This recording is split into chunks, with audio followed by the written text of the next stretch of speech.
भगवान राम और गिलहरी की कहानी।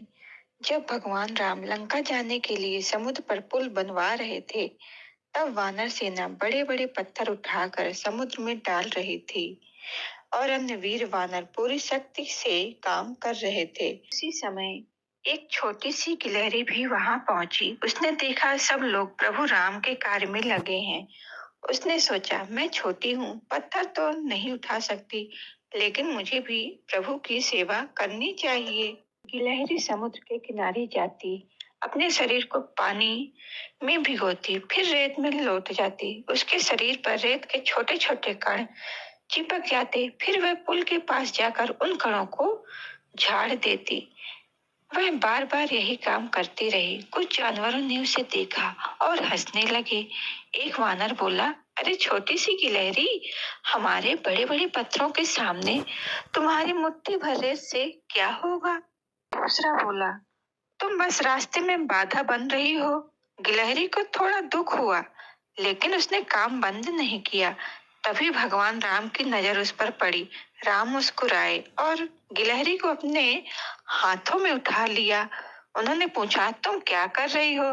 गिलहरी ने विनम्रता से कहा, प्रभु मैं बड़ी नहीं हूँ, मैं पत्थर नहीं उठा सकती, लेकिन मैं चाहती हूँ कि मैं आपके कार्य में मेरा थोड़ा योगदान हो, इसीलिए जितनी शक्ति है उतनी सेवा कर रही हूँ।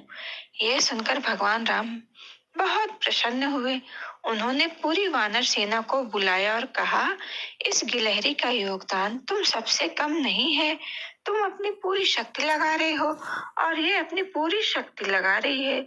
सेवा का मूल्य आकार से नहीं, भावना से होता है। वानर का सिर झुक गया। राम ने प्यार से गिलहरी की पीठ पर अपनी उंगलियां फेरी। कहते हैं कि तभी से गिलहरी की पीठ पर 3 धारियां दिखाई देती हैं, जो भगवान राम की उंगलियों के निशान मानी जाती हैं। गिलहरी आनंद से भर गई और फिर से अपने काम में लग गई। कहानी की सीख, भगवान राम ने सिखाया कि किसी भी कार्य में छोटा या बड़ा योगदान नहीं होता। यदि मन में सच्ची निष्ठा और सेवा की भावना हो, तो सबसे छोटा प्रयास भी भगवान को प्रिय होता है। इसीलिए कहा जाता है, कार्य की महानता नहीं, भावना की महानता देखी जाती है। यह कथा रामायण की सबसे प्रेरणादायक कथाओं में से एक मानी जाती है, लेकिन बहुत से लोग इसे विस्तार से नहीं जानते थे, और जानते भी थे तो शायद मानते नहीं थे। लेकिन ये घटना बिल्कुल सत्य है।